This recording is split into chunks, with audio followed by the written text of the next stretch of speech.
Audio Jungle.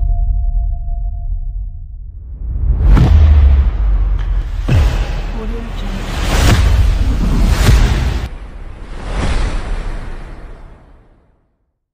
رونالدو قال انه انا اليوم حتى ما رقم قياسي، قال انا لا اجري وراء الارقام. الارقام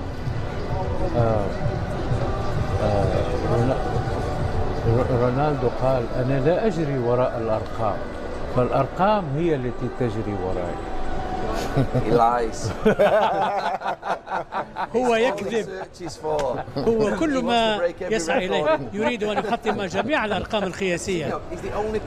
هو اللاعب الوحيد الذي أراد أن يتحدث عن الجوائز الفردية. كل اللاعبين يقولون الفريق، لكنه يريد أن يكون أفضل، البالون دور، الكرة الذهبية. هو يبحث عن هذه الجوائز وهذا معروف عنه. والرقم القياسي اللي هو خمس اللاعب الوحيد اللي سجل في 5 بطولات كؤوس عالم مختلفة هو اللي لحق وراه. هذا شيء لا يصدق. هو يحب هذه الأرقام القياسية ولذلك يستمر ويحاول أن يتنافس مع ميسي. لا أعتقد أن كان يمكن أن يسجل 3 أهداف اليوم. في الشوط الثاني سجل ضربة الجزاء، وفي 10 دقائق الأخيرة أصبح هو المدرب. حاتم ايش رايك؟ قال لك الارقام تجري وراي. هو اكيد كيف الارقام تجري؟ لاحظ التصوير كيف الارقام تجري وراي؟ لانه هو يجري ورا الارقام. كيف معناته؟ لاحظ احنا نتكلم على رونالدو من افضل اللاعبين في على عبر التاريخ. اليوم نتكلم على لاعب استثنائي، فبالمعنى انه اكيد انه يريد تحطيم الارقام كلها، وهو اكيد انه هذا الحافز او هذا الهاجس الذي دائما في ذهن رونالدو جعله دائما ان يكون الافضل، ويمكن كذلك انه وجود ميسي في مستوى عالي جعله كذلك انه هو يتطور ويتحسن ويعمل بشكل اكثر من لاعب عادي، ولذلك نشاهد رونالدو لغايه الان في هذا المستوى عالي، واراه انه قادر ان يحطم بعض الارقام، لكن يمكن السن سيقف مع رونالدو، وميسي لغايه الان اصغر بقليل قادر ان يكون معنا يسجل بعد. طيب اليوم يقولون ان كريستيانو رونالدو ربما يحاول ان يذهب الى السعوديه. هل هذا صحيح؟ We hope. نأمل ذلك. الإجابة واضحة. أتمنى. It's as clear as that. Yeah, his next move is very important. Where does he want to finish his career? Where does he want to play? تحركه وانتقاله للقلب بشكل مهم. أين سيكون؟ هل يريد أن ينهي مشواره الكروي؟ أنا لا أظن. هل هو يفكر هو he plays for 2 more years, maybe 3 more years. ربما يلعب 2 أو 3 سنوات.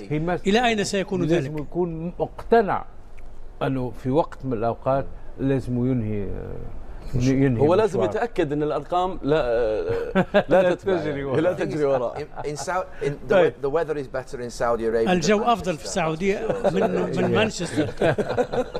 طيب نذكر بهذه المجموعة، نذكر بالنتائج ونذكر بالترتيب لمجموعة البرتغال. إذن المنتخب الأوروغواي تعادل مع كوريا الجنوبية 0-0، والبرتغال فاز على غانا 3 أهداف مقابل هدفين.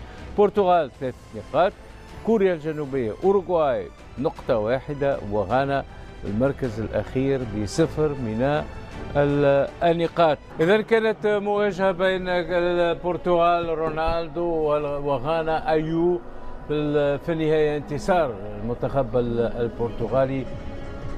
إذا استفاق المنتخب الغاني قبل، هل كان بإمكانه أن يصنع المفاجأة؟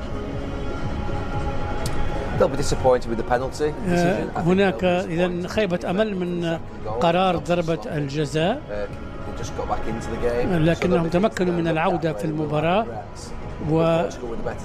لكن البرتغال كان الفريق الأفضل، حسنت لهم فرص عديدة في الشوط الأول وفي الثاني، لكن بشكل عام البرتغال استحق الفوز.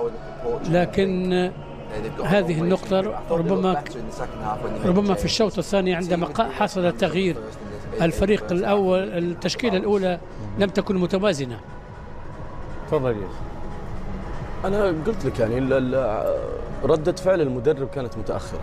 الغاني كان عليه، يجب عليه استغلال التشتت المنتخب البرتغالي في الوصول، في طريقه الوصول وسهوله الوصول الى مرماه، ولكن هو اعطاه الفرصه في تسجيل الهدف الاول بغض النظر عن حقيه ضربه الجزاء من عدمها، ولكن اعطاه الفرصه في بعد هدف التعادل، اعطى شيئا من الجرأة المنتخب الغاني، اجبر المنتخب البرتغالي للعوده الى الوراء، ولكن العوده الهجوم من غير التنظيم الدفاعي لدى المنتخب الغاني، وهذا تسبب في الهدف الثاني وفي الهدف الثالث كذلك.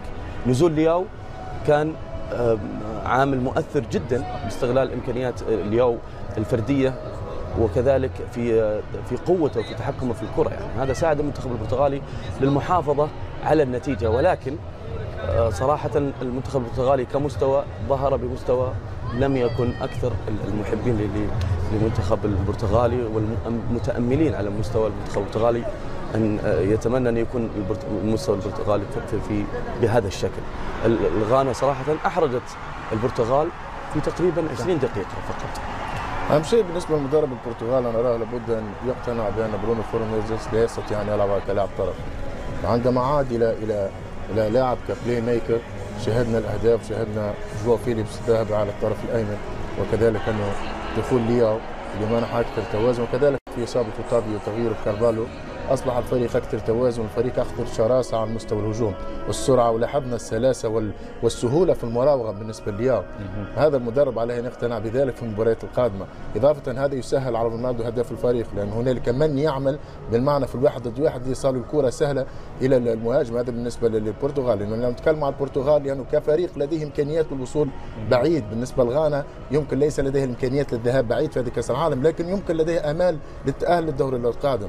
الايمان بنفسك مقارنه بالشوط الاول والشوط الثاني شاهدنا فريقين مختلفين، بمعنى الشوط الاول كان سيء، الشوط الثاني كانت هنالك اراده خاصه بعد البيلنتي، يعني شاهدنا الفريق تحرر ذهب الامام، شاهدنا محمد قدوس كم من تسديده على المرمى، وشاهدنا بعض الفرص. لديهم امكانيات لانه موجوده الامكانيات، لكن لماذا ياتي دائما برده الفعل؟